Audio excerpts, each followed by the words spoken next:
You wake up, pick up your phone, and within 30 seconds, you already feel behind. Someone got a promotion. Someone bought a house. Someone is traveling through Japan while you are lying in bed wondering why your life isn't moving faster. You put the phone down, but the feeling stays. That feeling has a name, and it isn't laziness. It isn't failure. It isn't even real, not in the way you think it is. It is one of the most powerful illusions your brain has ever been tricked into believing. And once you understand where it comes from, you will never look at your own life the same way again. Here is the first thing you need to know. Your brain was not designed to evaluate your life in isolation. It was designed to compare constantly, automatically, without your permission. Psychologists call this social comparison theory. Humans evaluate progress and success not by objective measurement, but by looking at others. Think about that. You don't decide how you're doing by your own progress alone, but by what people around you have achieved.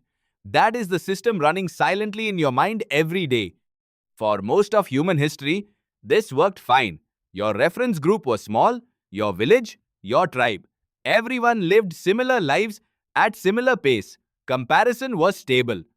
Then things changed over the last 2 centuries. First came the industrial city. Your neighbor was no longer someone like you. It was strangers with completely different lives and trajectories. The comparison pool expanded and inequality between reference points widened. People adapted by narrowing comparison again, focusing on workplace, street, or social circle. Then came television and magazines.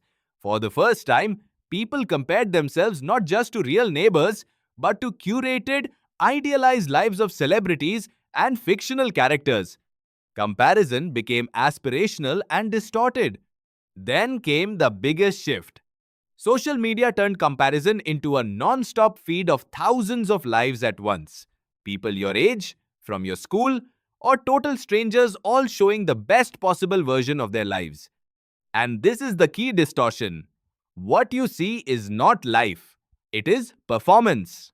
A highlight reel, not reality. But your brain doesn't know that. It compares their edited highlights with your unedited reality. That mismatch creates the feeling of falling behind. Psychologist Sherry Turkle found that even brief exposure to social media can worsen how people feel about their own lives, even when nothing in their life has actually changed. The perception changes, not reality. But even without social media, the feeling remains. Because there is another system at work. Modern society has created an invisible timeline. Graduate by 22, job by 23, relationship by 25, marriage by 28, home by 30, and so on. Miss a step, and you feel late. But the question is, late for what? Sociologist Bernice Neugarten called this the social clock, an internal sense of timing for life milestones that almost everyone carries, even though it has no fixed basis in nature. It feels real, but it is culturally constructed. It changes across countries, generations, and economic conditions. Yet your brain treats it as fact. Then there is another layer. Psychologists Timothy Wilson and Daniel Gilbert studied affective forecasting, how humans predict future happiness. They found we are consistently wrong.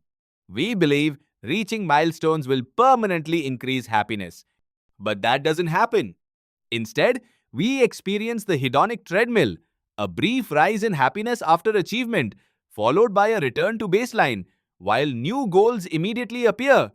The finish line moves every time you approach it. So the feeling of falling behind is not tied to real progress. It is tied to comparison with constantly shifting targets. Understanding this is where things start to change.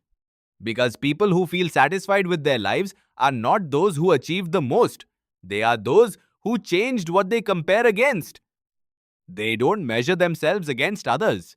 They measure themselves against who they used to be. That shift is simple but difficult because the brain is built for comparison.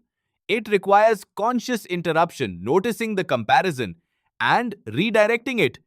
But when you do, the answer changes. Because when you compare yourself to your past, almost everyone is moving forward. Almost everyone has changed, learned, adapted, survived things they once thought they couldn't. The feeling of being stuck starts to dissolve because it was never about actual movement. It was about the reference point being used. You picked up your phone this morning and fell behind within seconds. But you weren't behind. You were simply measuring your life against a system that was never real. The race was never announced. No one signed you up for it. You absorbed it. And the moment you see that clearly, the race stops being real.